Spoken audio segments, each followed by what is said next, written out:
সুপ্রভাত বন্ধুরা, আশা করি সকলে ভালো আছো।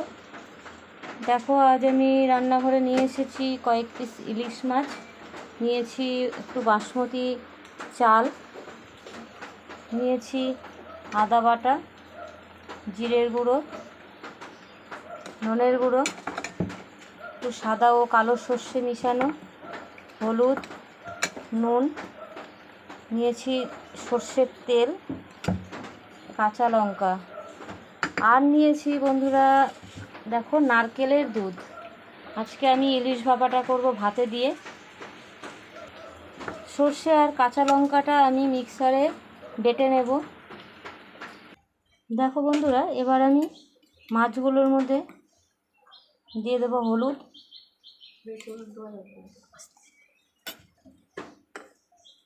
নুন,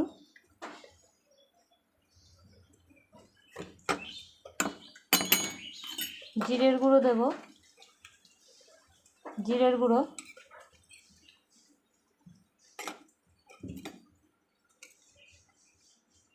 ধনের গুঁড়ো, দিয়েছি কতগুলো আস্ত কাঁচা লঙ্কা,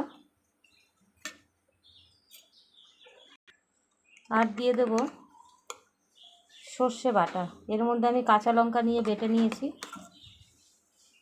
এগুলোকে আমি ম্যারিনেট করে 10 মিনিট রেখে দেবো। আর দেবো এর মধ্যে সর্ষের তেল, দিয়ে দিচ্ছি সর্ষের তেলটা। এগুলোকে আমি ম্যারিনেট করে রাখবো 10 মিনিট। দেখো বন্ধুরা, আমি মাছটাকে মাখিয়ে নিয়েছি, আর নিয়েছি এই চালগুলোকে জল ঝরিয়ে নিয়েছি। কড়াইটাও আমার গরম হয়ে গেছে। কড়াইতে এবার দিয়ে দেবো তেল। সর্ষের তেল দিয়েই তরকারিটা, এই রান্নাটা করতে হবে। তেল গরম হয়ে গেছে, এর মধ্যে আমি দিয়ে দেবো আদা বাটাটা। এবার আমি দিয়ে দেবো জল ঝরিয়ে রাখা চাল। এবার দিয়ে দেবো এর মধ্যে একটু নুন। এবার আমি এর মধ্যে দিয়ে দিচ্ছি নারকেলের দুধটা।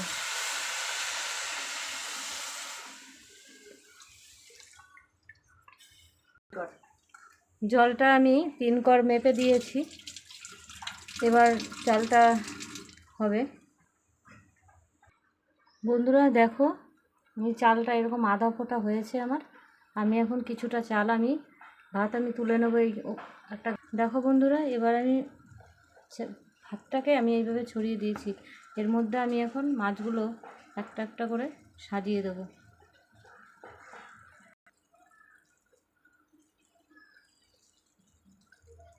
বন্ধুরা দেখো, আমি মাছগুলোকে ঠিক এইভাবে সাজিয়ে নিয়েছি কড়াইতে।